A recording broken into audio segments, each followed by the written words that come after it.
একটা সারপ্রাইজ আছে। সারপ্রাইজ মানে কি, সে এমনভাবে বলেছে যে আমি খুব টেনশন করে আসছি যে কি কোনো দুঃসংবাদ বা কোনো কিছু, ওটা এখনো আমাকে ক্লিয়ার করে বলে নাই। ওটা আমি এখন আসছি আর কি জানতে যে কি ব্যাপার, কেন এত তাড়াহুড়া করে তলব যে আপু তুমি তাড়াতাড়ি আসো তো, যত কাজ আছে ফেলে তুমি এখন এখানে চলে আসো, খুব ইম্পর্টেন্ট কিছু কথা আছে। ওর আসলে কি ইম্পর্টেন্ট কথা বা ওর জীবনে কি দুর্ঘটনা ঘটে গেল বা কি হলো সেটা জানার জন্যই আমি দৌড়াতে দৌড়াতে চলে আসছি।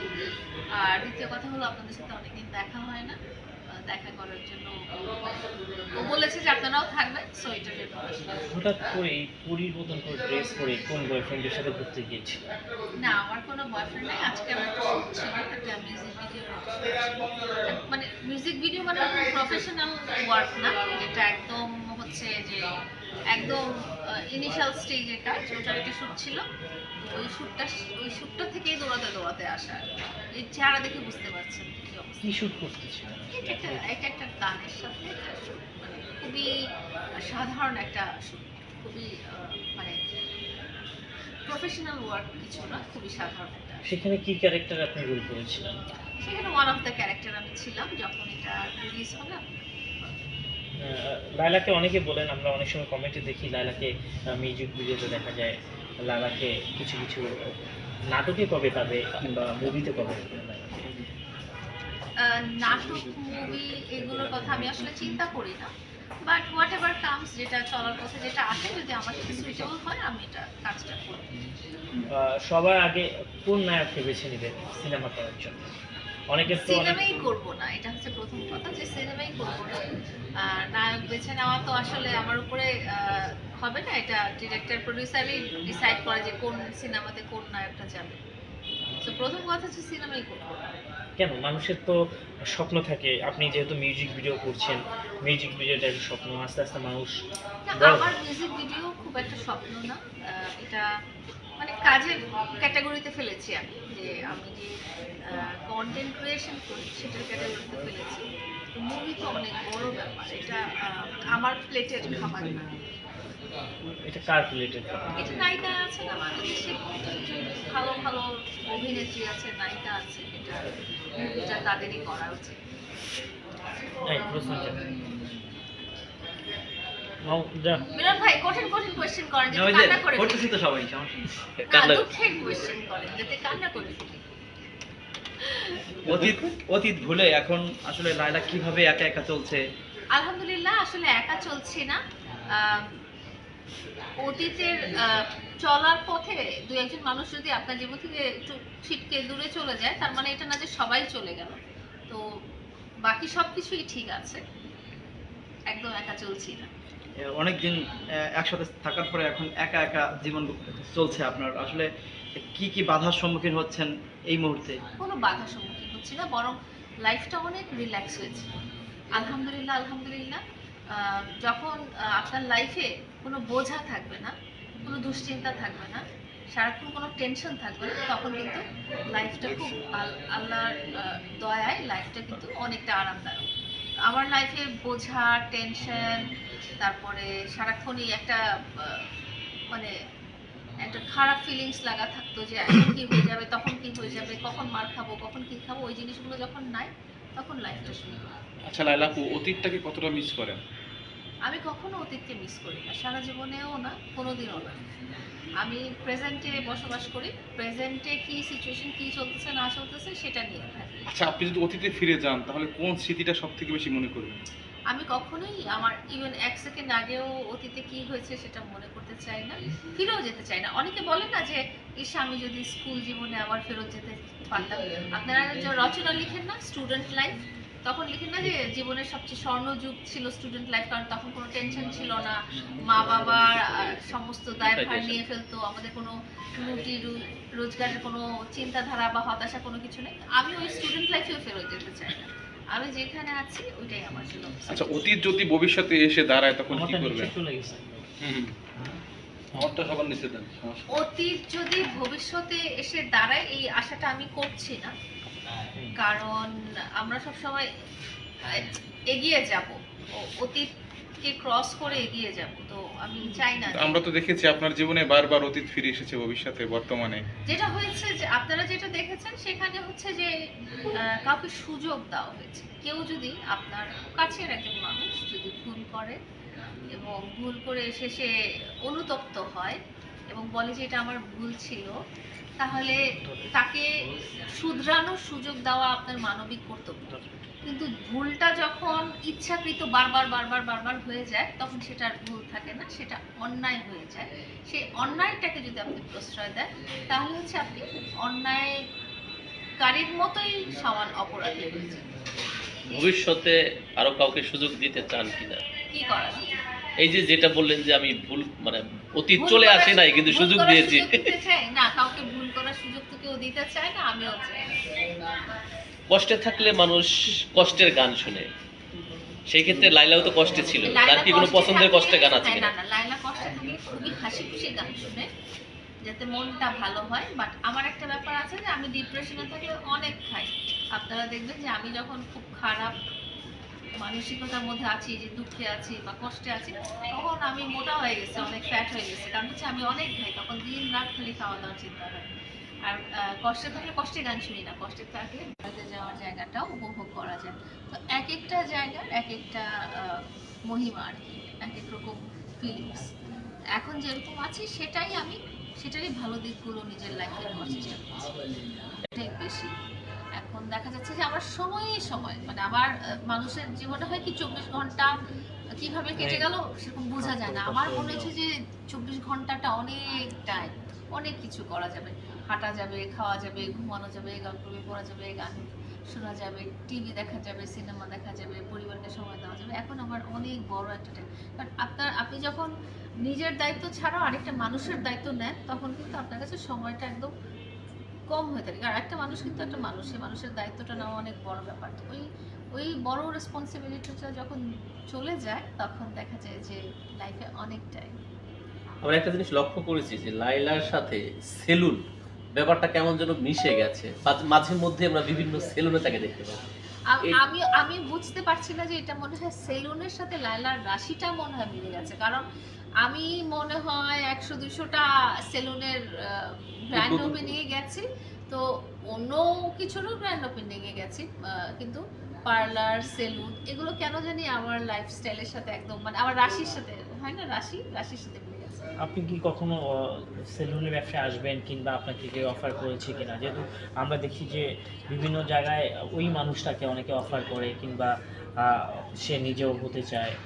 বিজনেসের অফার তো অনেকেই করে, স্পন্সর হতে চায় অনেকেই বিজনেস করার ক্ষেত্রে, বাট আমি যেরকম আছি ওই ঘুমাবো, দুপুরবেলা আচার খাবো, ভাত খাবো, এই টাইপের লাইফই আমি মানে এনজয় করতে চাই। আমি যে ওই বিজনেস করতে যে অনেক প্যারানি বলগুলো আর চাই না। আমার লাইফের এখন খুব শেষের পর্যায়ে, এখন যে কয়দিন বেঁচে থাকবো ওই কয়দিন আমি খুব আরাম করতে চাই। অনেকে নিজের সেলুন বলে অনেক সেলুন চালিয়ে দেয়, আপনি এরকম একটা চালিয়ে দেন না?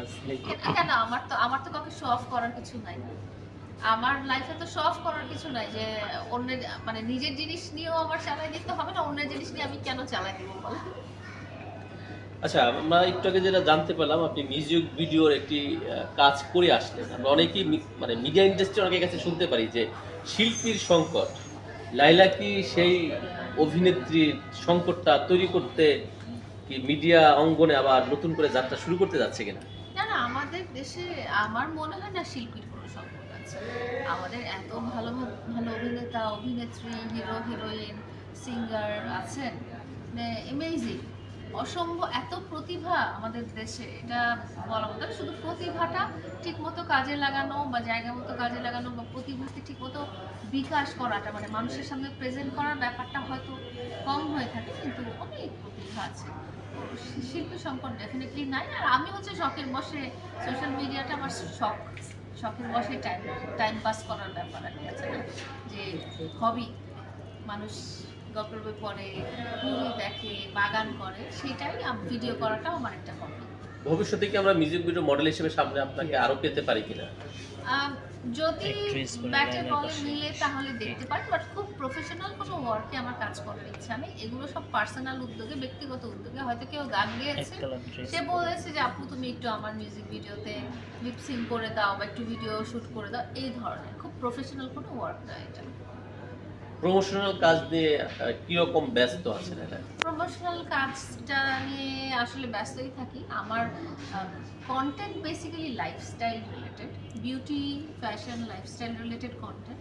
তো সেখানে দেখা যায় যে অনেক সুযোগ আছে এবং অনেক ব্র্যান্ড, অনেক শোরুম, অনেক প্রোডাক্ট, অনেক কিছু নিত্য নতুন চলে আসতেছে, যাদের আর কি প্রমোশনাল ব্যাপারটাতে অনেক বেশি ফোকাস করতে হয়। তখন তারা চুজ করে যে এখন যারা লাইমলাইটে আছে বা এখন যাদেরকে মানুষজন দেখে তাদেরকে দিয়ে প্রমোশন করার ব্যাপারটা। তো প্রমোশনাল ওয়ার্কটা তো আমি আগেও করেছি, এখনও করছি।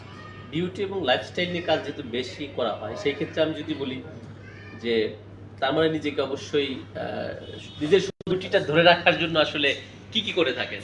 আচ্ছা, প্রথম কথা হচ্ছে যে আমি খুব কন্টেম্পোরারি যে সৌন্দর্যের যে সংজ্ঞাটা, সেটাতে আমি বিলিভ করি। আমাদের আমাদের একটা থিঙ্কিংই রয়ে গেছে যে সুন্দর বলতে হলে আপনাকে একদম স্লিম একটা পার্টিকুলার ভাইটাল স্ট্যাটাস হইতে হবে, একটা মেয়েকে মডেল হইতে হলে একদম চিকন লম্বা এই সেই হইতে হবে। কিন্তু আমার থিঙ্কিং সেটা হচ্ছে যে আমরা যাকে মডেল হিসেবে দেখি বা আমরা যাকে নায়িকা হিসেবে দেখি, তারা একদম চিকন চাকন স্লিম, ঠিক এতটুকু হাইট, এতটুকু ভাইটাল স্ট্যাটাস এরকম। বাট আমাদের প্র্যাকটিক্যাল লাইফে আমরা কিন্তু এরকম না। সো আমার কাছে হচ্ছে বিউটির চিন্তাটা হচ্ছে যে আমাকে একদম চিকন সুন্দর লম্বা এরকম হতে হবে, এরকম না। আমি যেমন আছি তার মধ্যেই আমি হেলদি আছি কিনা, আমি নিজের যত্ন নিচ্ছি কিনা, সেটাই আমার কাছে বড় ব্যাপার। আমার কাছে বিউটির ক্ষেত্রে আমার কাছে এটা মনে হয়, যখন আমরা বিউটির কথা চিন্তা করি যে মেয়েটা চিকন চাকন কিনা, মেয়েটা ফর্সা কিনা, বা ছেলেটা লম্বা কিনা, এই জিনিসগুলো চিন্তা করি। বা আমরা যখন মডেলের কথা ভাবি সব সময় কিন্তু দেখবেন স্লিম মডেল, হ্যাঁ। কিন্তু বাস্তব ক্ষেত্রে আমরা কেমন, প্র্যাকটিক্যাল লাইফে আমরা কেমন, আমরা কিন্তু ওই স্লিম না। তখন আমাদের মধ্যে একটা ডিপ্রেশন তৈরি হয় যে না, আমি মনে হয় দেখতে খারাপ, আমি এরকম সেরকম, আমাকে আরো চিকন হওয়া লাগবে, বা আমাকে আরো লম্বা হওয়া লাগবে, বা আমাকে আরো ফর্সা হওয়া লাগবে। আমার কথা হচ্ছে বিউটি ব্যাপারটা খুব রিলেটিভ, খুব আপেক্ষিক। সাধারণ লাইফে যে আমাকে একটা মডেল পরে আছে, ওই মডেলটা কার জন্য কাপড়টা পরে আছে? ওই মডেলটা কাপড়টা পরে আছে সেল হওয়ার জন্য, এবং যে কোনো মানুষই কাপড়টা কিনবে। সেটা ট্রিপল এক্সেল সাইজ হতে পারে, ডাবল এক্সেল সাইজ হতে পারে। আমরা ট্রিপল এক্সেল সাইজ যে মেয়েটা পরবে, সে কি আসলে সৌন্দর্যের সংজ্ঞায়িত হবে না? আমার কথা হচ্ছে অবশ্যই হবে। হ্যাঁ, কেউ মোটা হলেই যে সে বিউটিফুল হবে না, বা কেউ ব্ল্যাক স্কিন কালার হলেই যে বিউটিফুল হবে না, আমার বিউটির সংজ্ঞায় সেটা নেই। আমার কথা হচ্ছে যে মডেল শুড বি যেরকম আমরা আশেপাশে সবাইকে দেখি। আমরা যদি একদম ওই রকম ছাঁচে গড়া কিছু মানুষকে মডেল হিসেবে দেখি, তাহলে আমার মনে হবে যে সেটা ঠিক নাকি সে ফর্সা, নাকি সে কালো, নাকি তার চুল বেগুনি কালার, না চুল হলুদ কালার, নাকি তার নখ বড় বড়, এগুলো আমি কখনো দেখিনি। আমি মানুষটাকে দেখেছি সে আমার সাথে কতটা রেসপেক্টফুল ছিল এবং আমাকে সে কতটা ভালোবেসেছে, এটা দেখেছি। আচ্ছা, আমার একটা প্রশ্ন সেটা হচ্ছে কি, হয়তো বা অনেকেই জানে, হয়তো বা জানে, আপনি কি কখনো ইয়ারহোস ছিল?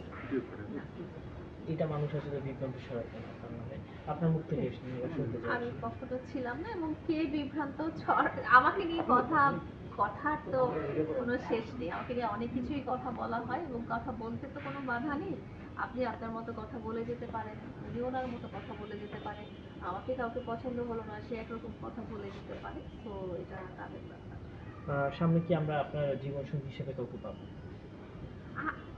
এখনো আপনাদের মনে হতেছে যে আমি বিয়ে শাদী করবো? মানে মানুষের তো একটা বয়সও থাকে বিয়ে শাদী করার। মানে সারা জীবন কি একা একাই বাঁচতে চান? সারা জীবন একা একা বাঁচতে চাই না। আর আমি খুব বিলিভ করি এই যে এটাই, যে জন্ম মৃত্যু বিয়ে এগুলো আল্লাহ তাআলার হাতে। তো আল্লাহ তাআলা যদি আমি মারা যাওয়ার 1 মিনিট আগেও কারোর সাথে আমার বিয়ে লিখে রাখে, তাহলে ওটা হবে। আমি আল্লাহ তাআলা এবং ভাগ্যে খুব বিশ্বাস করি। তো নিজের চিন্তা নেই, নিজের প্ল্যানিং। মানে আপনার ইচ্ছা নাই যে আপনি বিয়ে করবেন, যদি ভাগ্য হয় তখন যদি ভাগ্যে চলে আসে সেটা আমি অ্যাকসেপ্ট করে নিই। নেব, বাট আমার নিজের প্ল্যানিং নাই, মানে পরিকল্পনা নাই যে আমি বিয়ে করব। অনেকেই এই বিয়ে শাদী ব্যাপারটা অনেকেই বলে যে নিজের ইচ্ছার উপর অনেক কিছুই ডিপেন্ড করে, যে ইচ্ছা যদি আমি না করি বিয়ে আর করবোই না। এখন আপনার যদি ইচ্ছা কখনো নাই থাকে যে আমি বিয়ে আর করবো না, তার মানে সিঙ্গেল থাকবেন সারা জীবন? সারা জীবনের তো বেশি আর বাকি নাই, আমি কিন্তু লাইফের একদম শেষের দিকে। সো আমার কিন্তু খুব বেশি দিন বাকি নাই যে আমি এতদিন এত আমার জীবনের পুরোটা পড়ে আছে, আমি বিয়ে করব, সংসার করব, এগুলো আমার লাইফে হয়ে গেছে কি কারণে আপনার কাছে মনে হলো যে আপনি জীবনের এখনো একদম শেষ এই যে আপনি প্রান্তে? যদি বাংলাদেশের মানুষের গড় আয়ু দেখেন তাহলে আপনি দেখবেন যে এটা হচ্ছে হয়তো 56 বা 58 ইয়ার্স। সো আমি তো অলরেডি কাছাকাছি চলে আসছি। এই যে বললেন যদি ভাগ্যে লেখা থাকে মৃত্যুর একদিন আগে হলেও যদি বিয়ের পিড়িতে বসতে হয় বসবো, সেই ক্ষেত্রেও যদি হয়, সেই ক্ষেত্রে সেই বরটাকে যদি বেছে নিতে বলা হয়, তাকে কেমন হওয়া উচিত আপনার? বেছে যদি বলা হয় যে তুমি বেছে নাও, তাহলে তো মানুষ চিন্তা করবে যে পৃথিবীর সবচেয়ে সুন্দরতম মানুষ যে তখন সেই মুহূর্তে যিনি থাকবেন তাকেই তো বেছে নেওয়া। আমার কাছে শাকিব খানকে নায়ক হিসেবেই সুন্দর লাগে, যেহেতু ওনাকে আমি ব্যক্তিগতভাবে চিনি না, সো ওনার ব্যক্তিগত কোয়ালিটিসটা আমার জানার কোনো সুযোগ হয়নি এখন পর্যন্ত, বাট উনি সুন্দর এবং অনেক গ্ল্যামারাস। আপু একটা ভিডিওতে দেখা গেছে যারা মেসেজ পাঠায় তারাও না বুঝে মেসেজ পাঠায়, আর আমরাও ওগুলো ইগনোর করেছি।